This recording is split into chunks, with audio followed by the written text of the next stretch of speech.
大家好，我是李灿，今天咱们聊一聊做饭。文雅点的说法就是烹饪。做饭呀，是人的一生中难以避免的一个课题，因为人的一生不过就是吃喝拉撒睡而已，对吧？你要吃，你总得做饭，除非你天天下馆子或者吃外卖，但是下馆子吃外卖特别容易腻，所以呢，你要么自己学会做饭，要么叫人帮你做饭，比如你妈呀、你女朋友、你老婆啊，或者你保姆等等。做饭这门技术啊，就是在你不了解的时候，总以为莫测高深，但是等你学会了之后，又会觉得这完全是稀松平常，小菜一碟，不值一提。今天咱们就以中餐为例，聊一聊做饭。中餐的技巧不过就是蒸、煮、煎、炒、炸、焖、烤、炖等等，就这么几个。其实在日常生活中啊，用的最多的就是炒，拿个勺子在炒锅里炒。很多人都应该看过 Uncle Roger 吐槽这个蛋炒饭的视频，咱们今天就通过这个蛋炒饭先聊一聊这个炒这门技术。其实很简单，中餐就是讲究的一个随意凭感觉，就是你饭的调料放多少随便，米饭放多少随便，鸡蛋放多少随便，油放多少随便，就是凭感觉了，不是说真的就完全随便，你还是得不断的去积累经验，到后面你自然能掌握大概的度的多少。比如说你一开始完全不做饭的话，特别容易要么做的太淡，要么做的太咸，做的太咸的几率比较大，因为你不知道该放多少盐合适。就比如说这个蛋炒饭嘛，它的灵魂是什么？ Uncle Roger 说是那个炒锅我觉得有道理，因为中餐的灵魂都是这个炒锅。炒锅就像一个半球形，下面一个完美的弧度，它能保证炒锅里的每一寸都均匀的受热。真的吗？反正中餐的大多数菜啊都是用炒锅炒出来的。其实蛋炒饭的精髓在饭上面，而这个饭是有讲究的，它必须是隔夜饭。隔夜的意思就是不是当天蒸出来或煮出来的米饭，必须是放了一夜，因为刚蒸出来的米饭它会比较黏，没法达到那种粒粒分明的效果。隔夜的米饭它会首先会表面会变干，然后特别容易炒出那种一粒一粒的感觉。蛋炒饭嘛，顾名思义，第二个就是需要鸡蛋。鸡蛋放几个随意，你想放几个放几个。一般情况下，炒一碗蛋炒饭起码得2个吧。还有就是油啊，油也比较重要。尤其中餐的这个油，一般是用花生油啊、玉米油啊这种油啊。你想用橄榄油也没有问题，也是可以的。黄油感觉会有点怪。第三个是酱油，酱油是提鲜提色的。Uncle Roger 说呀，这个做炒饭一定要放味精，那是真正的精髓所在。就一般在外面饭馆呀、餐厅里吃饭的时候，人家会放味精，但是在家里做饭，中国人一般不怎么会放味精。反正酱油也能提鲜。咱们现在聊一下蛋炒饭的过程。蛋炒饭呢，首先你锅得架在这个燃气灶上面。中国人一般用的明火，通的是天然气，所以把火打开，把锅先架在上面，火打开，然后烧。因为中餐做饭讲究是热锅冷油，这个锅就炒锅嘛，锅要热起来，然后油再倒进去。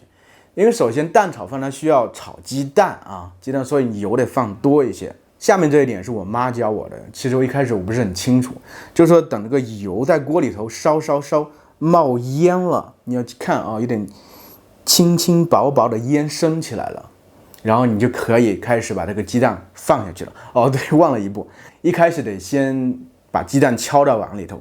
一般中国人就习惯拿一个鸡蛋放在碗沿上，咔敲一下放进去，咔敲一下放进去，咱们就当2个鸡蛋吧。然后用搅蛋器啊，不，中国人一般在家里用筷子，咔，好了，搅好了。这个时候油也热了，冒烟了，把鸡蛋倒进去，让那个蛋也顺着油的表面铺展开来，就像开了一朵花一样啊，特别漂亮，鸡蛋花。过一会儿把它翻一下面啊，对，反正需要，比如说那液体的部分全部凝固了之后呢，然后用铲子给捞出来，先放到碗里头。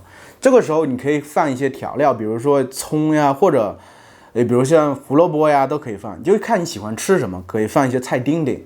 比如说我们一般在家里做蛋炒饭的时候，会放一些菜丁丁，为了鼓励小孩子多吃蔬菜嘛，所以把它炒一炒差不多了。这个时候米饭给倒进去了，米饭隔夜米饭啊，记得隔夜米饭倒进去，接着用铲子呀竖起来啊，在米饭这样擦，把米饭给倒开，倒散来之后呢，把鸡蛋放进去。鸡蛋也需要捣散，鸡蛋不能太大块，太大块它就不是那个炒饭了，它变成盖饭了，鸡蛋盖饭了。把鸡蛋捣碎了，接着最后一个是精华，就是酱油。要是我做炒饭的话，我一般会把铲子这样平放在一块儿，酱油先倒到铲子上面，大概是2/3的状态吧，然后把它倒到炒米饭里头，接着开始继续炒，翻炒那么几下。然后看到了米饭都是粒粒分明的，裹上那个酱油的这个褐色，然后鸡蛋呀也是一粒粒特别碎的。这个时候炒米饭就基本上好了，再翻炒几下，出锅了，热气腾腾的放在这个盘里，可以开始吃了。当然有些人还习惯就是出锅前会撒点葱花，这也是可以的。其实中餐里面的炒啊就是这么简单，你会做炒米饭了，你肯定就会做别的炒菜，很简单呀。一般菜比如说炒一些青菜啊什么的，那更简单了，剥一半蒜，把这个蒜切碎了，切特别碎，切成蒜蓉。首先就爆蒜，把蒜呀倒在这个冒烟的油里头，等它表面微微有点泛黄的时候，把这个菜倒进去开炒。炒的时候可以首先加点盐。加盐的目的在哪？加盐其实就会把这个有些比较难熟的菜里面的这个水分给逼出来，这样的话它就容易熟了。比如说这个青菜呀、芹菜呀等等都需要这样做啊。炒肉啊其实也是这么做的，就一开始用蒜爆个锅，然后就把肉放进去。炒肉的话需要油稍微多一点，炒到后面你可以再放一些佐料，盐呀、酱油呀，你甚至可以放一些什么孜然粉啊、辣椒粉啊，看你怎么吃，想吃什么再加一些什么味道进去。整体的步骤都是类似的，就是基本是这么操作的。所以中餐是比较简单，但是中餐它讲究一个火候，火候就是你炒多久，你不能炒太久，太久的话菜就老了，炒不够久的话，菜又没有熟。所以这个中间火候就是大家不断积累的经验慢慢掌握的。所以中餐有点像中文啊，入门是很简单的，又没有什么那么多条条框框。比如说做西餐的时候，它有多少克都是严格规定的，但中餐没有，就像中文一样，它是没有语法的，你做去就行。但是真正要做得好了，那是另外一回事。但是你只是希望能得到一定水平，那还是比较容易实现的。但中文里有个成语叫熟能生巧，就是说很多事情其实你就是反复的去练习去做，然后慢慢的会越来越熟练，然后做得越来越好。做饭不会就是这样，我给大家分析了一下这个，大家就会发现做饭其实一点都不难，特别是中餐。接着中餐里还有一个技法叫蒸，这也是我们做家常菜的时候常常用的一个技法，就是比如说我们家常常吃的蒸鲈鱼。蒸鱼啊，其实也非常简单。一开始你到菜市场或超市买一条鱼回来，首先表面的鱼鳞得去掉吧，你可以叫人给你去，或者自己回家自己去，自己杀都没有关系，把里面的内脏给取出来。接着就是用菜刀在鱼的正反面切3个口的细长型的口子，这个目的是为什么呢？就是为了腌鱼。所以接下来这一步就是腌鱼。腌鱼需要用到料酒、姜还有盐。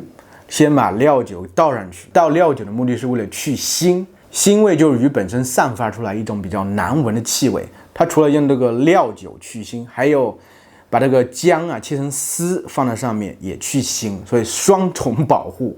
接着在鱼身上抹盐进行按摩，让它充分吸收，然后静置10几分钟，就是让它慢慢的腌入味儿来。肉这样的话就有味儿了嘛。接着把蒸锅架到炉火上，烧水，把水烧沸腾之后，就可以把鱼放上去。这个时候可以在鱼上面淋上蒸鱼豉油，它作用相当于酱油，不过它是专门为了蒸鱼用这么一种酱油吧。然后蒸鱼的一个关键就是时间，因为不需要你炒呀怎么地，它关键是时间。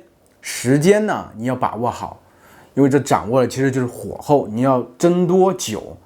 大概一条鲈鱼蒸个10分钟就好了，蒸太久了，你的鱼就会老了，就不嫩了，不好吃。要时间不够呢，它有些地方又没有熟，也不好吃。现在咱们看了蒸和炒，就是中餐，就一般家常菜呀。其实这2个技法用上就差不多，再来一个汤吧，因为中国人讲究2菜一汤、3菜一汤等等啊。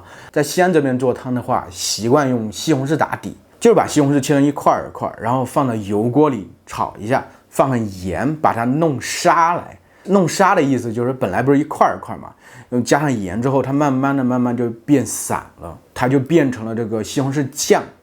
这个时候加上热水啊，或者可以再加上点这个虾皮提鲜。然后在我们家的话，会再放上一些芹菜的叶子，然后再放上一点鸡精，再放点盐，基本就差不多，这个汤就出来了，味道就很好了。所以做汤也很简单，当然这一切都是基础，但是掌握了这些基础，中餐的话摸索做一做也就会了。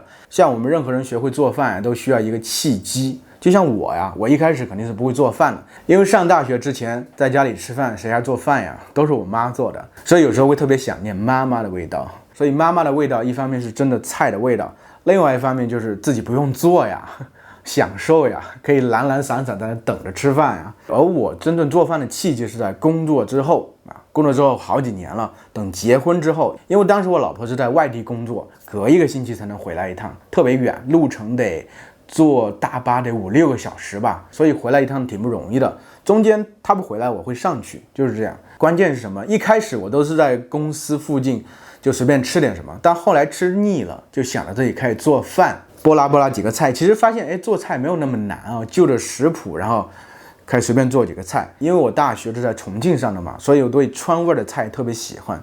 所以那个时候我就开始摸索的去做这些菜。就另外一个原因就是我老婆每次回来啊，都是到晚上7-8点左右，那个时候回来肯定很饿嘛，所以我就想着去提前给她准备点饭菜，让她能吃上一口热菜热饭的嘛。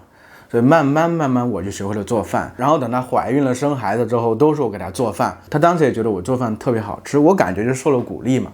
因为任何人做任何事情都需要鼓励，有了鼓励就有了动力。不过等到我儿子上幼儿园之后呀，我也开始忙了，我老婆就开始学着做饭了。我们家里这个掌勺的这个位置啊，就交给到她手里了。偶尔我也会做一顿饭，不过她老吐槽我，就是觉得我每回做饭她吃不饱，就是说我每回做的菜都太少了，菜量太少了，每一盘里菜不够多。她做的饭菜量确实很多，山一样高，管饱，绝对管饱。不过做饭这个事儿怎么说呢？就是你偶尔为之，比如说在大周末的阳光正好，天气很暖和，这个时候呢，懒洋洋的、慢悠悠的给家人做一顿饭，然后大家吃得开开心心的，就心情特别好。这种情况下做饭就是一种享受。但是比如你1天3顿，1个月30天，1年365天，每天都早中晚都要做饭的话，都要想着第2天吃什么，那可真是太折磨人了。因为现在我儿子放暑假了嘛，1天3顿都在家里吃。之前上学的时候，1天3顿都在学校里吃，我们不用操心的。现在好了，1天3顿都在家里吃。所以这个暑假我和老婆之间每一天最常问对方的一句话就是：明天吃什么？明天早上吃什么？中饭吃什么？晚饭吃什么？那么今天咱们就聊到这儿吧。如果你喜欢我的视频，请记得给我点赞，还可以在底下给我留言，告诉我你的想法。那么下个视频再见了。